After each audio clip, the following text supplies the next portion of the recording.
Hello, welcome back to the channel, and this is meant to be part of my Friday Solar Journeys series, but yesterday I was a bit busy, so I'm actually filming this on Saturday, so it's a Saturday Solar Journeys episode.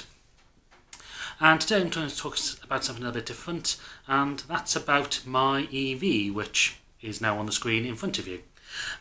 It's a 2019 registered MG ZS. It's got a 44 kilowatt hour battery, of which about 42 is usable of that, and we bought it second hand back in June. And the reason why we bought it is that our old car, which was a Hyundai i40 Estate, which was a diesel, had got to the point where it had done over 70,000 miles, and it was getting to that point where there was a lot of maintenance to be done on the car. So it needed new tyres, brake pads, brake discs. Importantly, the dual mass flywheel had just gone, so it's going to start getting expensive just to maintain it. And we thought that it might be an idea to trial an electric car. And MG, or the MG range, so they've got 3 electric cars in their range. They've got the ZS, which I've got. They've got the MG5, which is the Estate, which was I think released last year, and they've also got the new MG4 or their electric range. And they're if you look around on YouTube or in any car magazines, you'll see that they get quite good reviews because they are incredibly good value compared to other EVs currently on the market. As I say, we bought ours second hand. At the time there was a premium on electric vehicles, so we might have paid a little bit more than what you would now, but at the time it had 8,000 miles on the clock and it cost us about £20,000. And at today's value it actually hasn't lost us any money. So the reason why we bought it is, one, we wanted to trial an electric car, and we thought because of my current employment situation, i.e. being self-employed as a private tutor and also as a dance teacher, that it would actually work out with our lifestyle, because there was a few free charge points around Swansea, or there were at the time, at the Tesco's at Llansamlet and the B&Q, where I could go and charge the car for free. And that has worked out quite well. So we've done about 6,000 miles in the car, which is the same as what we would have done in the Hyundai. In the Hyundai, that would have cost us about £1,200. In this car, it's cost us a few hundred, so that has made us some savings. The Hyundai, because it was a 2015 car, we only had to pay £20 a year tax on that, so the savings on that is negligible. But it is working out. But one of the questions, or one of the problems that many people have with electric cars, there was a lot of negative press around them. There's a lot of opinionated people around them, and if you are one of those and you're just commenting in my comments for the sake of it, it really doesn't matter if you do comment. It gets this video more views. But quite a few of the comments about electric vehicles are now becoming unfounded. So you're getting the things about how environmentally friendly they are, about recycling batteries. There's now recycling technology. Technology tends to catch up with things to make them better over time. But one of the ones that has persisted is that electric vehicles don't work in cold weather or the UK winter. And over the past week we've had a particularly cold snap in the UK. In Swansea we've had temperatures down to as low as -4, but with wind chill has been as low as -8. So there's been ice on the ground. It's not as bad as it's been in other parts of the country, where it's been down to -10, and it's the coldest snap that we've had since 2010 here in the UK. And there's also been snow in the rest of the UK. But I thought I'd make this video just to show my observations. So in short, yes, electric cars do work in the winter. Obviously they do. You see them on the roads, and it depends what you mean by work. For what I've done this week, which is drive to a few of my clients, just generally around to town and stuff, it's worked absolutely fine.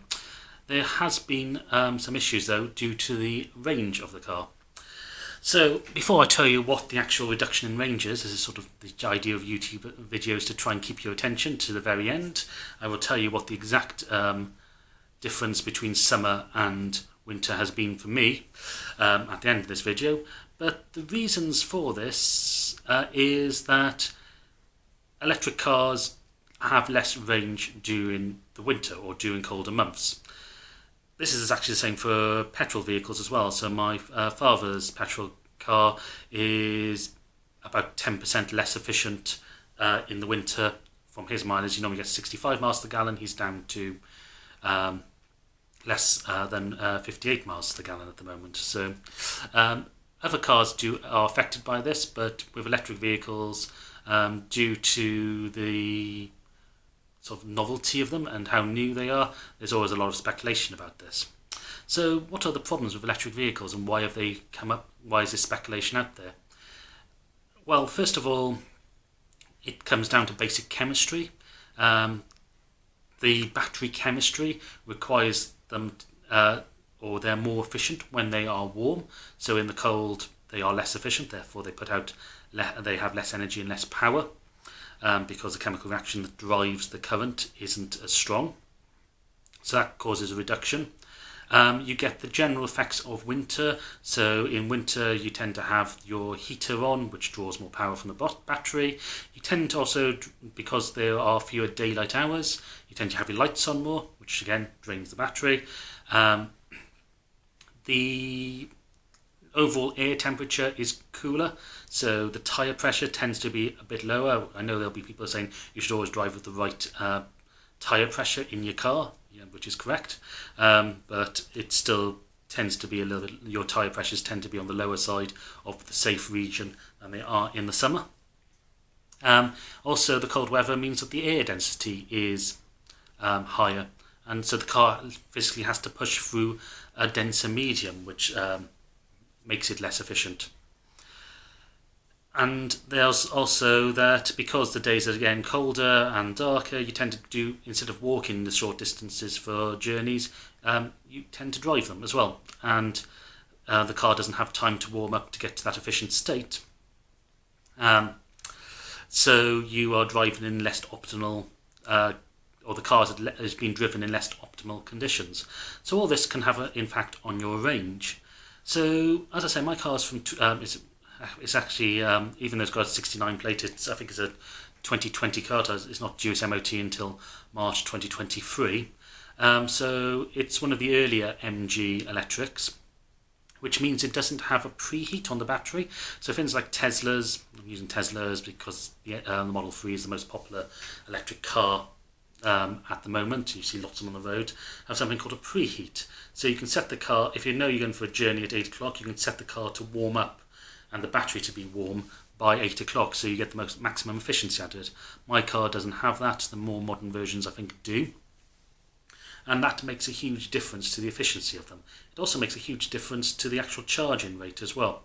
So charging a warm battery is more efficient. It charges faster when they are warm. So if you're driving to a charger, you can put this warm button on and it'll make sure the car's in optimum position to charge. And that comes down to the another problem is how long it takes to charge. Not only do you have less range, it takes longer to actually get that range into the car.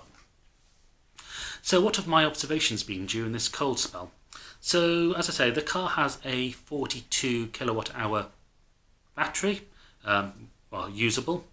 And in the summer, I was getting between 4.1 to 4.3 miles per kilowatt hour. So that's roughly 160 to 180 mile range. And that's actually displayed on the car. The car normally doesn't give you the percentage of charge in the battery unless you actually plug it in. So that's how far the range of the car is. And about the 160 miles is normally the realistic version. The 180 is more of a special case if you are driving very efficiently and the driving conditions are ideal. In the winter, especially I think it was on Monday, after I charged the car there up to 100% when it was cold, it was only predicting about 120 miles of range, and that's probably realistic to about 110 miles of range. And you could see that on the efficiency scale of things. So as I say, normally we expect to see 4.1 to 4.3 miles per kilowatt hour. We were seeing in really cold weather when we were driving in minus conditions, 2.7 to 2.9. So we had lost a significant amount. That's over 25%. It's about 30% reduction in the range of the car. So whether an electric car will work for you, it depends on what type of driving you're doing and how you are able to charge. If you're doing relatively short journeys and you can charge while at the end of those journeys or when you're at home, the electric car will work fine for you. If you're doing 100-mile days or 100 miles, say if I worked in Cardiff and I couldn't charge while in Cardiff and I was driving back and forth from there, I'd have a few more problems. So it's about whether an electric vehicle like this would work for you. As I say, more modern electric vehicles have bigger batteries, so they naturally have more range, and they also have these devices such as battery heaters that makes them more viable. So the technology is moving on, so it's something that you should really consider yourself, and if you are going to buy an EV, you should check out what you're looking at and whether it will work for you. As I say, ours is currently working for us. And finally, we get this sort of stupid scenario. People go, oh, what happens if there's a sudden blizzard and I get trapped in the car? The EV won't have enough power to keep itself warm. Weather forecasting is getting better. Probably not a good idea to drive if there's a blizzard forecast. And follow sort of general AA advice of keeping a thermos flask in the car and blankets to keep yourself warm. You should point out that the car, even in the cold, will suddenly just not lose all its battery, so it will still have ability to keep itself warm through the normal heating system. So I'm not really going to be able to answer that question for you, other than say be sensible and know what your car is suitable for.